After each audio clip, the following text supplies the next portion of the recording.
Hello everyone, my name is Beth Stanifor Seamster and I am the Children's Ministry Coordinator at Whitewater Area Regional Ministry in Whitewater, Wisconsin. I'm coming to you today with my Wednesday Children's Ministry / Family Ministry video. This month, the month of March, we are talking about honoring our feelings. So I'm going to be reading a book on that topic. But before we jump into that, I want to wish everyone a happy St. Patrick's Day. I hope you are wearing green, eating drinking shamrock shakes, enjoying the day somehow.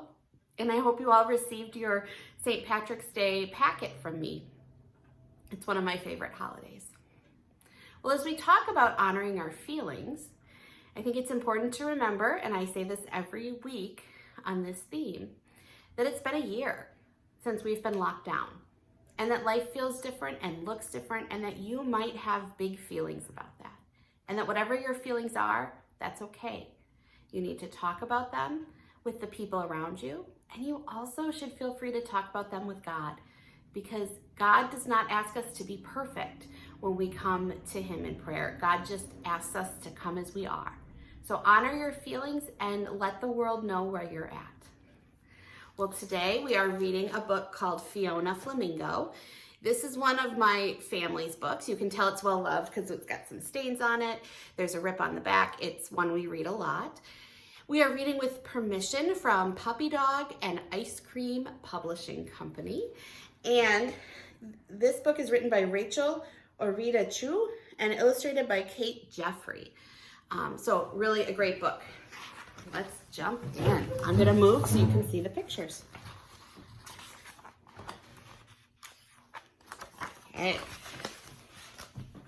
I'm going to hold it like this and then I'll read the words.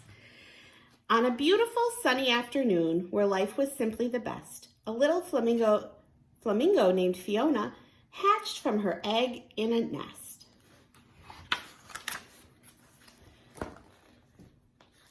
As the time passed, the birds all became stronger.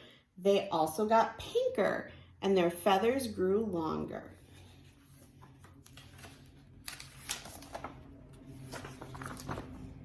They turned pinker and pinker with each feather they grew. They got bigger and bigger until some of them flew.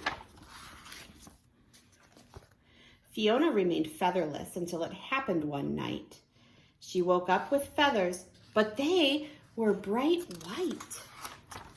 The other flamingos gasped and stared at her in shock. They couldn't believe what they were seeing and wildly began to squawk. Her friends looked at the white feathers, not knowing what to think. "You're not the right color. Flamingos are supposed to be pink." With everyone shouting, Fiona began to get scared. She looked at her feathers, and then she looked at theirs. "You don't have to be so loud, and please don't make a scene." That's when Fiona started shaking, and her feathers turned to green. When her friends saw the change, they squawked louder and meaner. Fiona got more anxious, and her feathers grew greener.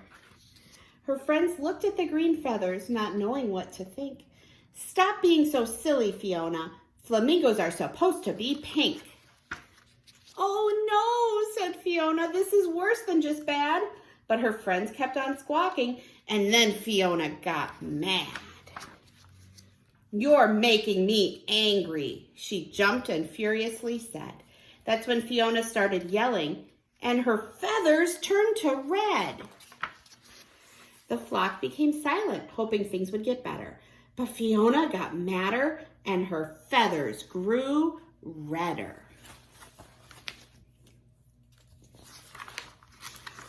Her friends looked at the red feathers, not knowing what to think. "Don't you think you should calm down now? Flamingos are supposed to be pink." They all rushed to hug her, and now Fiona felt bad. Her anger was fading, but now she felt sad. She whimpered and cried, "I'm all mixed up in hue." That's when Fiona started sobbing, and her feathers turned to blue. The flock watched from afar, and their concerns grew truer, but Fiona just got sadder, and her feathers grew bluer. Her friends looked at the blue feathers, not knowing what to think. "Just what kind of bird are you?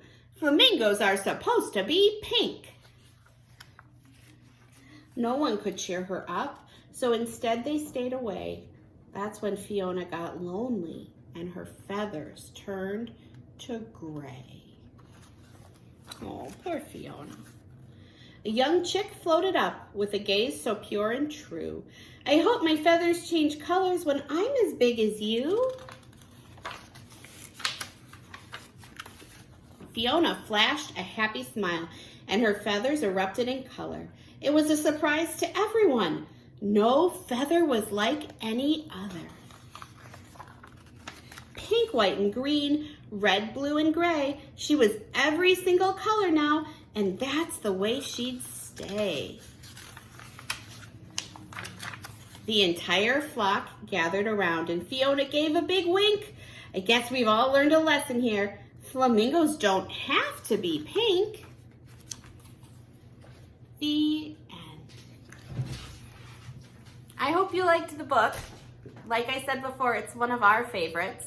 Mary Beth Byrne from church gave it to Clara earlier this year. I love how Fiona's feelings are reflected on the outside. Sometimes it's easy to carry our feelings and emotions on the inside and not always show them. But when Fiona showed her emotions, then people knew how she was feeling. And even though they didn't always react correctly, they were able to talk to her about it, and eventually they celebrated all her feelings with her. With that, I wish you blessings, and I hope you have a wonderful week. Bye-bye.